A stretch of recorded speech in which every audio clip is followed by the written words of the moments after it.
చిన్న టుమ్రీ న్యూస్ మీకు చెప్పాలి. కమల్ హాసన్ గారు ఓపెనింగ్ సీన్స్లో ఉన్నప్పుడు ముసిలాయన గెటప్లో అది గొబ్బెమ్మలు అది తీస్తాడు, అది అక్కడ పెడతాడు, అక్కడ పాల బాటిల్స్ ఉండే పట్టుకెళ్తాడు. అప్పుడు పిల్లలందరూ వచ్చి కారులో దిగుతారు, తాతయ్య తాతయ్య అంటే చుట్టుపక్కల వస్తారు. అందులో చిరంజీవి గారి తాలూకు చుట్టుపక్కల ఉన్నాడు, అల్లు అరవింద్ గారు చుట్టుపక్కల ఉన్నాడు, తెలిసిన వాళ్ళు అందరి తాలూకు పిల్లలు వచ్చారు. అందులో ఈ రోజున సూపర్ సూపర్ సూపర్ పిక్చర్లు. అందులో ఇప్పుడు సెలబ్రిటీ రేంజ్కి వెళ్ళిపోయిన ఒక అబ్బాయి, అప్పుడు ఇంత అబ్బాయి బన్నీ కిటికీ వెనకాల ఓచల మధ్యలో నుంచి సరదాగా చూస్తూ కావాలంటే చూడండి, బన్నీ అప్పుడు ఇంత పిల్లవాడుగా సినిమాలు వెనకాల కనిపిస్తాడు. ఇంకా ఇంకా చాలా మ్యాటర్స్ ఉన్నాయి. అందులో కమల్ హాసన్ గారు ఎప్పుడు మేమంతా సెట్టు లైటింగ్ చెప్పి విశ్వనాథ్ గారు రెడీ అవుతున్న లోపు మిగిలిన అన్నీ రెడీ అయిపోయి అందరూ వెయిట్ చేస్తున్నవాళ్ళు. ఎందుకంటే ఆయన నెమ్మదిగా వస్తాడు. ఎందుకంటే ఆయన ఎంత బాగా స్టడీ చేసి క్యారెక్టర్ని విశ్వనాథ్ గారితో డిస్కస్ చేసి మేకప్ విషయంలో కూడా చాలా కేర్ తీసుకున్నాడు. Is wonderful technician. సామాన్యుడు కదా అతను, సకల కళా వల్లభని అంటాం కదా, అలాగనమాట. వెళ్ళి లండన్ నుంచి తర్వాత నాతో చెప్పాడు, లండన్ నుంచి మేకప్ మెటీరియల్ తనే తెప్పించుకొని తనే చేసుకునేవాడు. పక్కన వాళ్ళు ఉండేవాళ్ళంట. ఈ స్కిన్ మడతలు పెట్టడానికి లేటెక్స్ ఏదో అంటారు మేకప్లో, అలాగే ఇక్కడ పౌచెస్ అంటాం కదా, క్యారీ బ్యాగ్స్ అంటారు ఎంఎస్ రారాయణ, అవి చిన్న చిన్నవి అవి, ఇంకా ఇక్కడ ఫోల్డ్స్ ఇక్కడ అన్నిటికీ చేసుకొని మేకప్ చేసుకొని ఏజ్ 78 years మనిషిగా తయారై వస్తాడనమాట.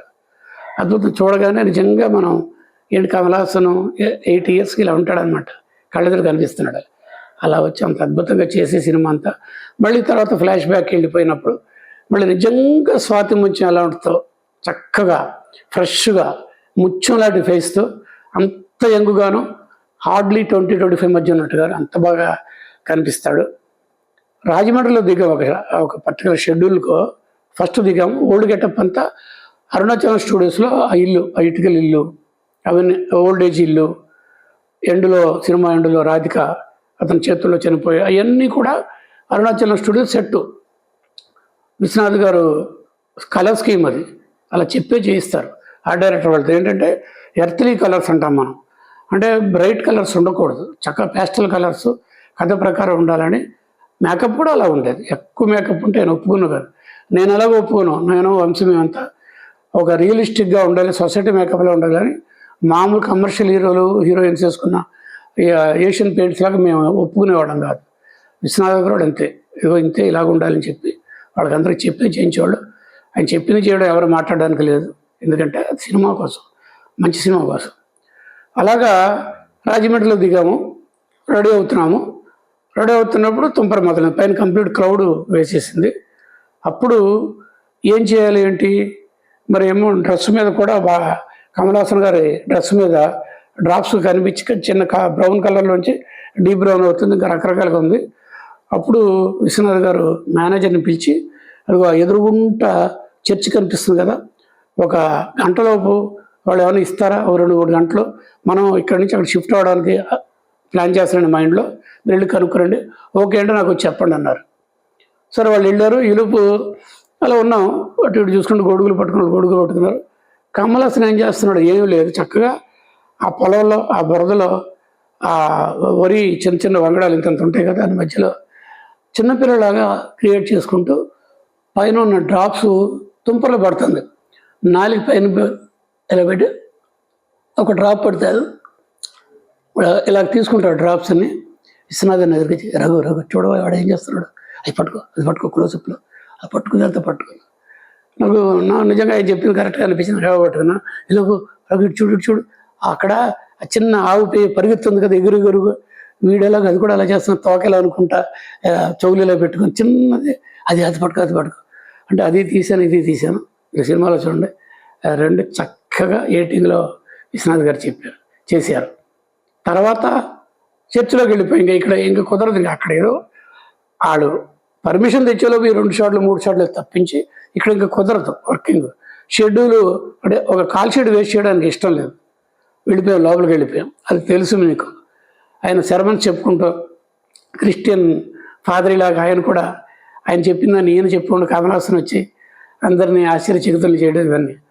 అలాగా ఆ సినిమాలో చాలా చాలా ఎన్ని ఎన్ని ఎన్ని అనుభవాలు. ఆ కమల్ హాసన్ క్యారెక్టర్ కానీ, ఇంకా మిగిలిన క్యారెక్టర్ కానీ, అందులో రాధిక కొడుకుంటాడు. ఆ కొడుకు ఎవరంటే ప్రతాప్ అని నాకు బాగా ఫ్రెండు. ఆ ప్రతాప్ కొడుకు. ప్రతాప్ ఎవరో కాదు, మనం అనుకునే కాంతారావు గారు తెలుసుగా, కత్తి కాంతారావు అనేవాడు ఇంతకుముందు. విఠలాచారి గారి కత్తి కాంతారావు గారు అనేవాడు కదా ఆ సినిమాల్లో. చాలా తెలుగు సినిమాలు కూడా చేశారు. ఆయన మనవడు ఆ కుర్రాడు. సరే, మీకు ఆ సినిమా చూస్తే కథ తెలుస్తుంది.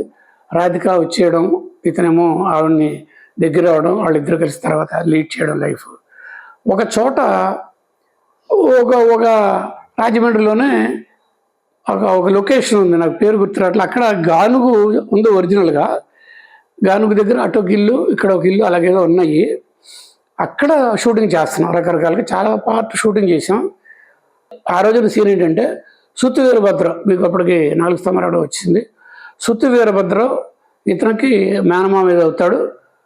అతని దగ్గర నుంచి డబ్బులు తీసుకోవడానికి ఇబ్బంది పడుతున్నాడు.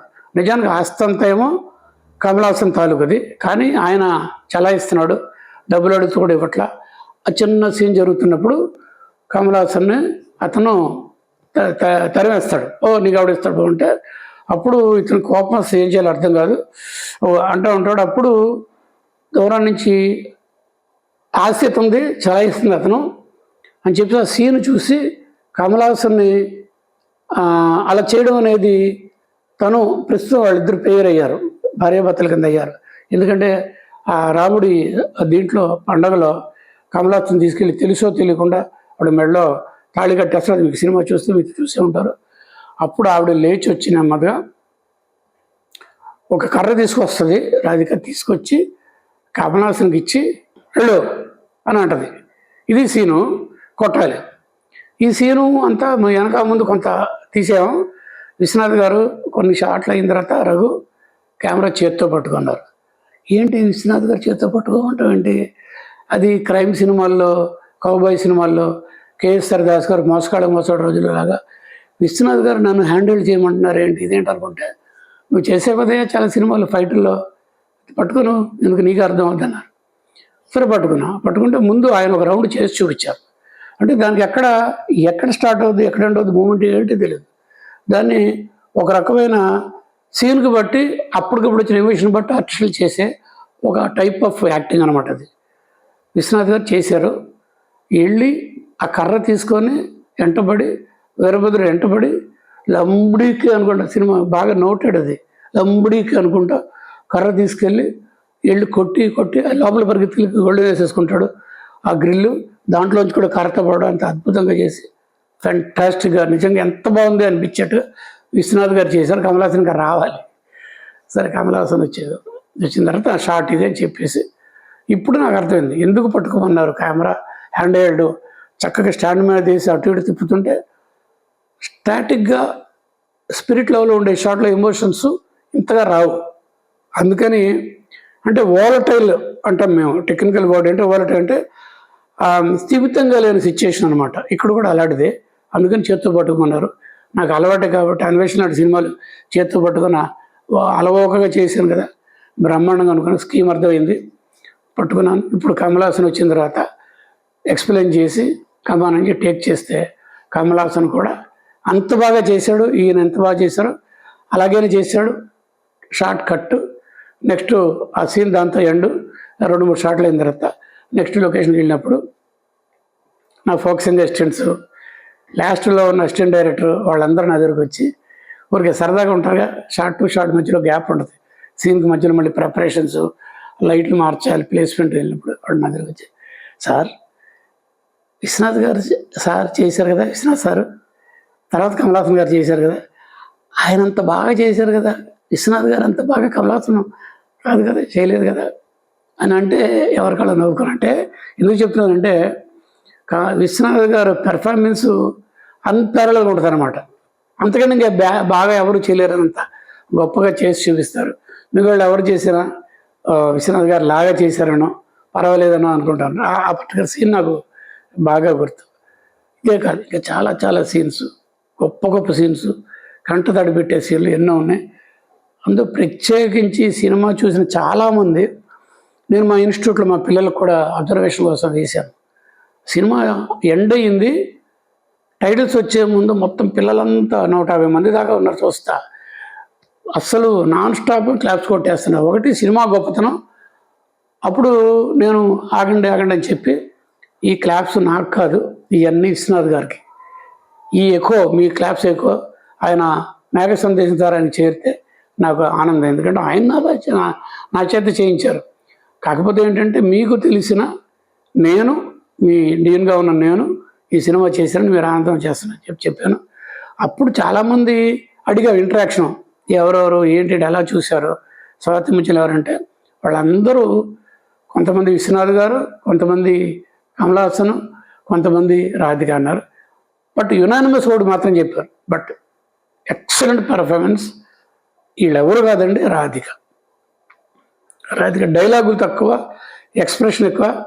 అసలు అద్భుతమైన అంత సెన్సిటివ్ ఎక్స్ప్రెషన్స్ అవి ఇవి ఆ క్లోజ్అప్ ప్లే చేయడం అది అంత గొప్పగా చేసింది రాధిక. నాకు రాధిక ఫస్ట్ పిక్చరు. తర్వాత మళ్ళీ పల్నాడు పౌరుషం అనే సినిమా చేశాను.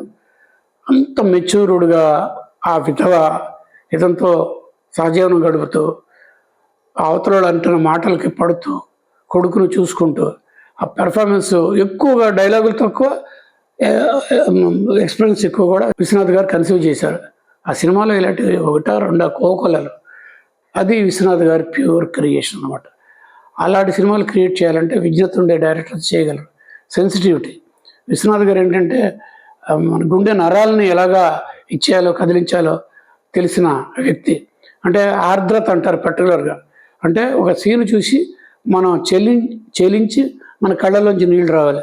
అలాగే చేయాలంటే అలాంటి చేసే విషయంలో విశ్వనాథ్ గారు సిద్ధాస్తులు, ఆయనకి దగ్గరలో చుట్టుపక్కల ఎవరు లేరు. అంత గొప్ప దర్శకులు విశ్వనాథ్ గారు. ఈ ఎపిసోడ్లో చాలా ఇంట్రెస్టింగ్ విషయాలు రఘుగారు చెప్పారు. మీరు లైక్ చేశారని అనుకుంటున్నాను. మీ అందరికీ ఓ humble request. Please like, share, subscribe to MV Raghu film diaries. అలాగే మీ అమూల్యమైన కామెంట్స్ పెట్టండి. అది మా ఛానల్ అభివృద్ధికి ఎంతో అవసరం. మళ్ళీ వచ్చే వారం మరో కొత్త ఎపిసోడ్లో కలుద్దాం. మీ సితారా. మీకు నచ్చితే మీ ఫ్రెండ్స్కు, ఫ్యామిలీ మెంబర్స్కు ఈ ఛానల్కు సబ్స్క్రైబ్ చేయమని రికమెండ్ చేయండి. By by.